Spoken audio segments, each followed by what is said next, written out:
हमारे घर के पास एक 60 साल का बाबा अपनी जवान बेटी के साथ एक किराए के मकान में रहता था। उसकी बीवी फौत हो गई थी और उसका कोई बेटा भी नहीं था। बाबा जी की बेटी बहुत खूबसूरत थी। उसकी शादी की उम्र हो गई थी। जो कोई भी उस लड़की का रिश्ता मांगने जाता तो बाबा जी उसे धक्के देकर घर से निकाल देता। वो अपनी बेटी के बारे में बहुत ही मोहतात रहा करता था। कभी भी उसने घर के दरवाजे को खुला नहीं छोड़ा था। मैं भी अक्सर उन बाप बेटी को देखती तो मेरा दिल चाहता कि मैं जाकर उसकी बेटी से बातचीत करूं। एक दिन मैंने अपनी अम्मी से कहा, अम्मी, मुझे लगता है कि जाकर साथ वाली कोमल से मिलना पड़ेगा। बेचारी अकेली है और उसका बाप बूढ़ा हर वक्त उसे घर में बंद रखता है। अम्मी कहने लगी कि बेटा, ये लोग बहुत ही अजीब से हैं। तुम खबरदार, जो उनके घर गई, मोहल्ले में से कई लोग उसकी बेटी का रिश्ता मांगने गए हैं, मगर उसने धक्के देकर सबको निकाल दिया है। देखो, इसके पीछे कोई न कोई वजह तो होगी। मुझे तो दाल में कुछ काला लगता है। अम्मा की बात सुनकर मैं सोच में पड़ गई थी। मैंने आसपास मोहल्ले वालों से भी पूछा तो उन्होंने भी एक अजीब सा शक जाहिर किया।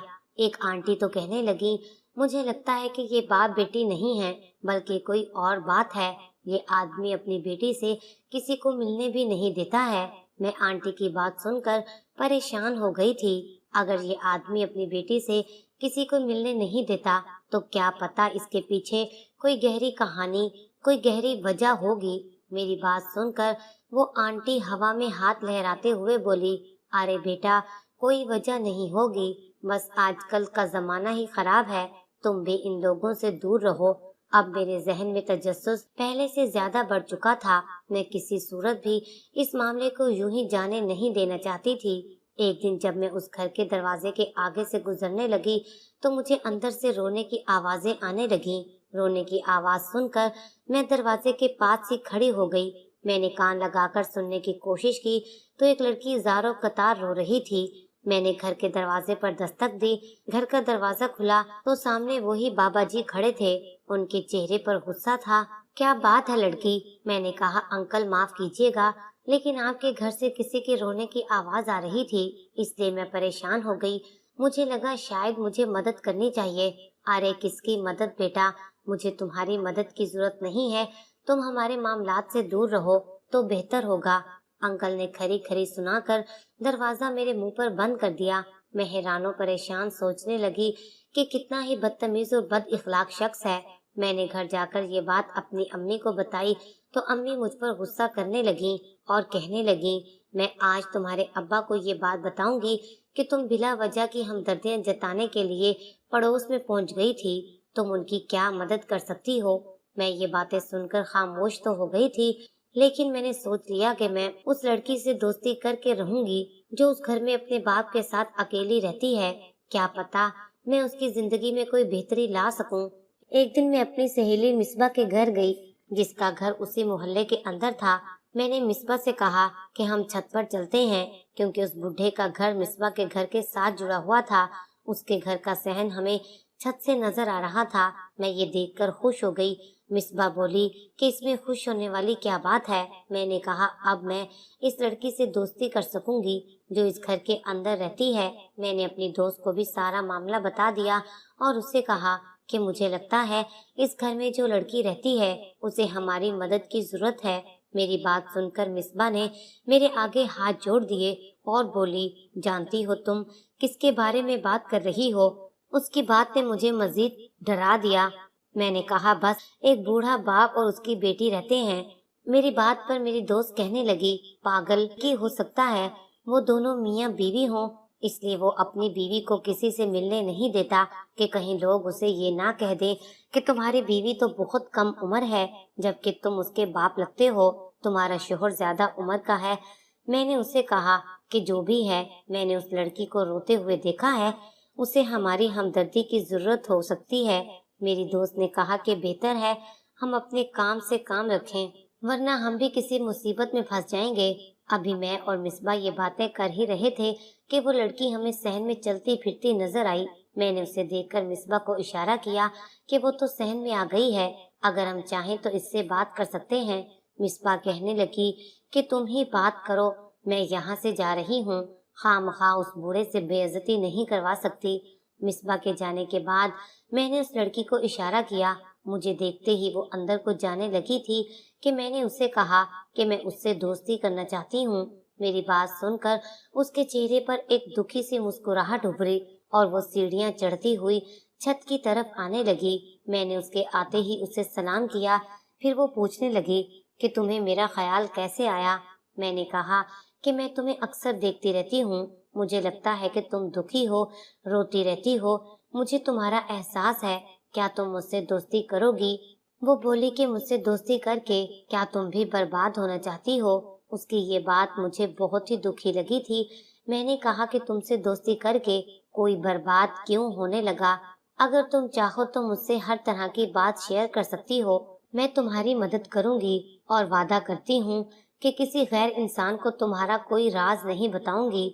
मेरी बात सुनकर वो हंसकर कहने लगी, मैं एक बदकिस्मत लड़की हूँ। मुझे लगता है कि मेरे बाप ने मुझे इस घर में बंद करके अच्छा नहीं किया, लेकिन अब जब मैं अपनी कहानी देखती हूँ तो ऐसा लगता है कि अब्बा ने जो किया वो ठीक ही किया। मैं इसी काबिल थी। मैं उसकी बात सुनकर परेशान हो गई। वो तो पहेलियां बुझवा रही थी। मेरे पास वक्त कम था। इतने में मेरी दोस्त छत पर आ गई और बोली, तुम्हारी अम्मी तुम्हें बुला रही हैं। मैं अम्मी के साथ घर वापस चली गई, लेकिन मैंने सोच लिया था कि अब मैं कोमल के घर जाकर उससे बात किया करूंगी। अगले दिन मैं फिर मिसबा के घर गई। मैंने देखा छत से तो वो लड़की हस्बे मामूल सहन में बैठी हुई थी, लेकिन अब की बार उसकी सिसकियों की आवाज ऊपर तक आ रही थी। ये देखकर मैं परेशान हो गई। मैंने उसे इशारा किया तो वो हाथ से इशारा करके बोली कि मैं ऊपर नहीं आ सकती। अगर तुम चाहो तो मेरे पास आ सकती हो, दरवाजा खुला हुआ है। मैं उसके घर चली गई। उसने अपने पेट पर हाथ रखा हुआ था और वो बुरी तरह रो रही थी।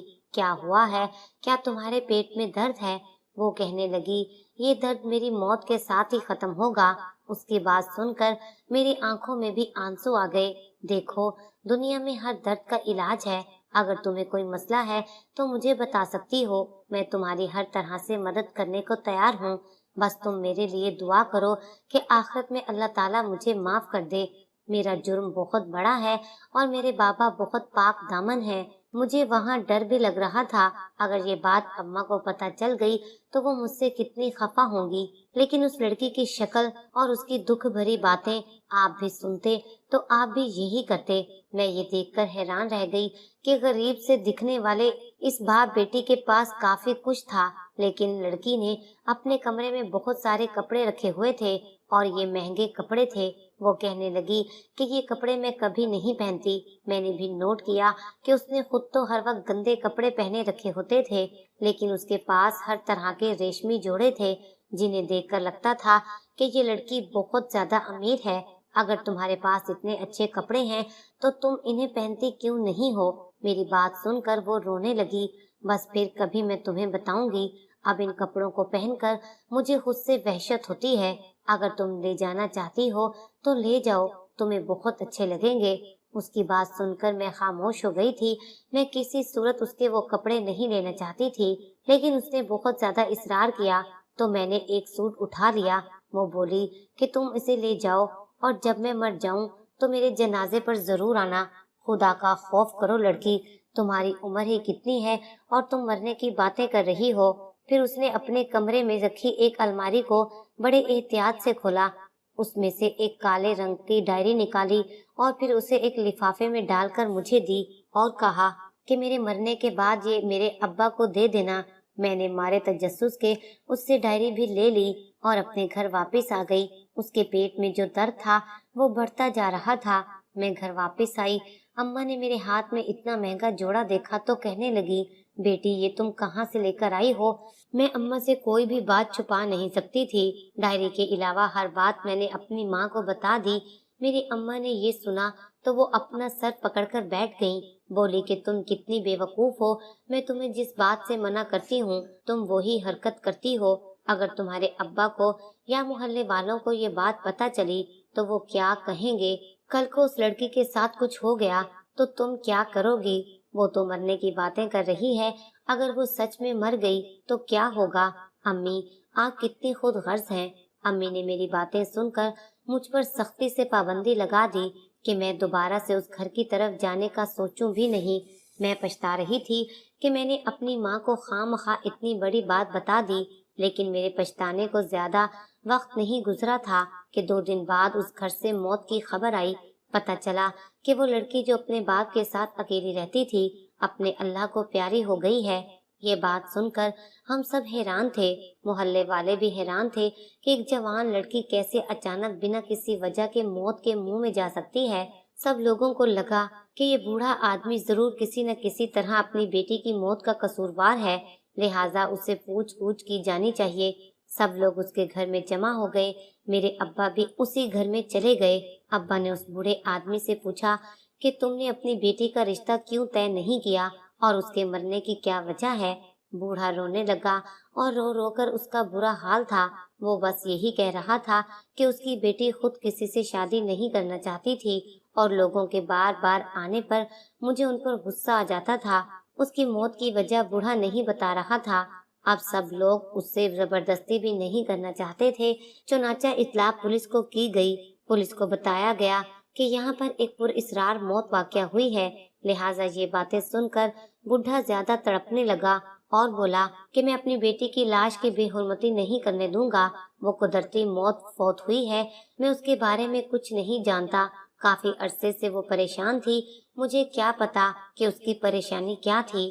میں نے اس سے بہت بار پوچھا، ڈاکٹر کے پاس بھی لے کر گیا تھا۔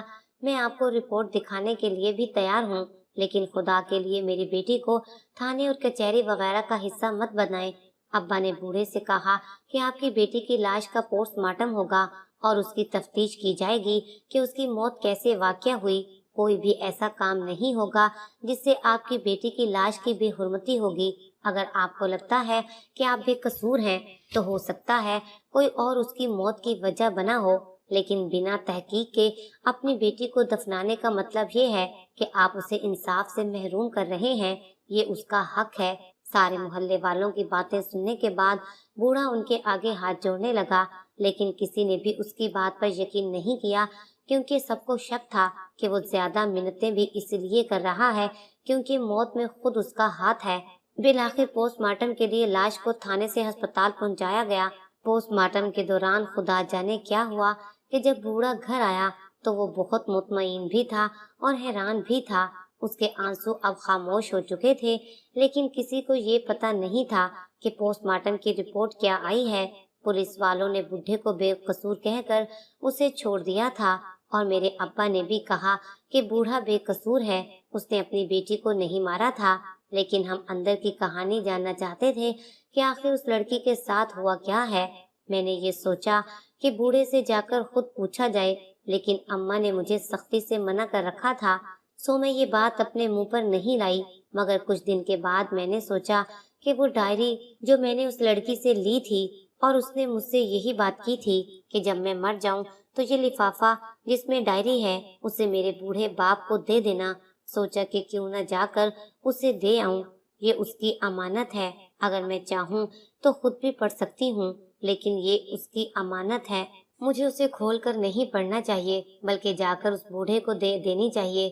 وہی ایک لمحہ تھا جس میں میں نے یہ فیصلہ کیا کہ میں جا کر وہ ڈائری لوٹا آؤں گی، مگر جیسے ہی میں نے بوڑھے کے گھر کے دروازے کی طرف دیکھا، وہاں ایک بڑا سا تالا لگا ہوا تھا۔ میں نے آس پاس لوگوں سے پوچھا تو پتہ چلا کہ یہ مکان بوڑھے نے کرائے پر لیا ہوا تھا اور اب وہ اپنا سارا سامان لے کر یہاں سے چلا گیا ہے۔ اس نے سڑک کی دوسری طرف جو علاقہ لگتا ہے وہاں پر اپنا ایک بڑا سا گھر خریدا ہے اور اپنا کاروبار شروع کر لیا ہے۔ وہ اپنی زندگی میں آگے بڑھ چکا ہے۔ مجھے بڑی حیرت ہوئی کہ آخر بیٹی کی موت نے بوڑھے باپ کو کیسے امیر بنا دیا تھا۔ وہ باپ جو پہلے اس غریب محلے میں کرائے کے مکان میں رہتا تھا، وہ ایک دکان پر مزدوری کا کام کرتا تھا، اب ایسی کون سی گدڑ سنگی اس کے ہاتھ لگ گئی ہے کہ وہ بیٹی کی موت کے بعد اپنا گھر اور اپنا کاروبار شروع کر بیٹھا ہے۔ میں نے سوچا کہ وہ ڈائری کھول کر میں خود ہی پڑھ لیتی ہوں۔ اس بوڑھے کو کہاں پر ڈھونڈوں گی؟ اسے پڑھنے سے مجھے ساری حقیقت معلوم ہو جائے گی، پھر اگر کبھی وہ ملا تو میں ڈائری اسے دے دوں گی۔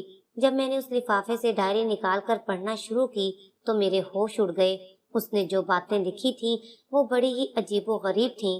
بوڑھے کی بیٹی نے آنسوؤں سے بھری ہوئی تحریر لکھی تھی، ابا جان، مجھے معاف کر دینا، میں نے جو بھی کیا اس میں غلطی میری ہی تھی۔ اس گناہ کے بعد میں آپ کے سامنے سر اٹھانے کے قابل نہیں رہی تھی۔ آپ کی تربیت کا کوئی قصور نہیں تھا۔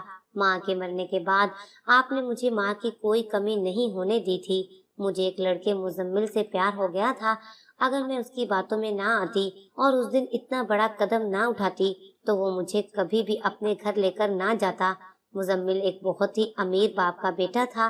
میں اس کی بڑی سی گاڑی اور اس کا بنگلہ دیکھ کر پاگل ہو گئی تھی۔ مجھے لگا کہ وہ سچ میں مجھ سے محبت کرتا ہے اور مجھ سے ہی شادی کرے گا، مگر وہ تو مجھے اپنے مقصد کے لیے استعمال کر رہا تھا۔ میں مزمل کو کسی مسیحا سے کم نہیں مانتی تھی، مگر وہ مسیحا نہیں، وہ تو بھیڑیا نکلا تھا۔ میں ایک غریب باپ کی بیٹی تھی۔ میں جب اس کے بڑے سے گھر میں داخل ہوئی تو اس نے مجھ سے یہی وعدہ کیا تھا کہ وہ مجھے اس گھر کی بہو بنائے گا، مجھے اس گھر کی شہزادی بنا کر رکھے گا۔ لیکن وہاں جا کر مجھے پتا چلا کہ وہ تو میری عزت لوٹنے کے لیے مجھے یہاں لایا ہے۔ میں اکیلی لڑکی کچھ نہیں کر سکی تھی۔ میری چیخوں کی آواز کسی نے نہیں سنی تھی۔ اب میرے پاس کچھ نہیں بچا تھا۔ جب مزمل اپنے مقصد میں کامیاب ہو گیا تو اس نے میرے سامنے ایک ہیرے کی چین پھینک دی اور کہا کہ یہ تمہارا گفٹ ہے۔ میں نے یہی سن رکھا تھا کہ ہیرا نگلنے سے انسان کی موت واقع ہو جاتی ہے۔ میں اب مرنا چاہتی تھی، میں زندہ نہیں رہنا چاہتی تھی، اس لیے میں وہ ہیرے کی چین نگل گئی۔ مجھے کچھ سمجھ نہیں آیا کہ وہ چین کیسے میرے حلق سے نیچے اتر گئی، مگر میری موت واقع نہیں ہوئی۔ مزمل نے مجھے تھوڑی دیر اس کمرے میں رکھا اور پھر مجھے میرے گھر چھوڑ دیا۔ وہ لمحات میری روح پر ہمیشہ کے لیے بوجھ بن گئے تھے۔ میں خود کو کبھی معاف نہیں کر سکوں گی۔ میں اپنے باپ سے چھپ کر مزمل سے ملتی تھی اور اب میں مرنا چاہتی تھی۔ میرے پیٹ میں شدید درد رہتا تھا۔ میں نے آج تک کسی ڈاکٹر کو یہ حقیقت نہیں بتائی تھی۔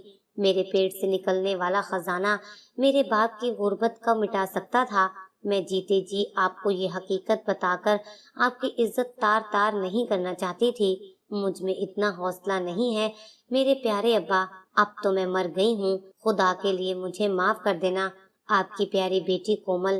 اس لڑکی کی غم اور دکھ کا اندازہ مجھے ہو چکا تھا۔ باپ بیٹی کی عزت پر آنچ نہ آنے کے لیے پوری دنیا سے لڑتا ہے، اور وہی بیٹی اگر اپنے باپ کی عزت چند لمحوں اور چند میٹھی باتوں کے آگے گوا دے تو اس سے بدقسمت کون ہوگا؟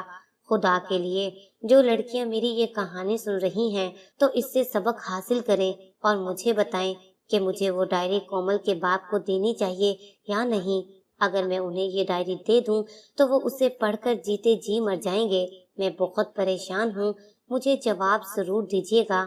میں آپ کے جواب کی منتظر رہوں گی۔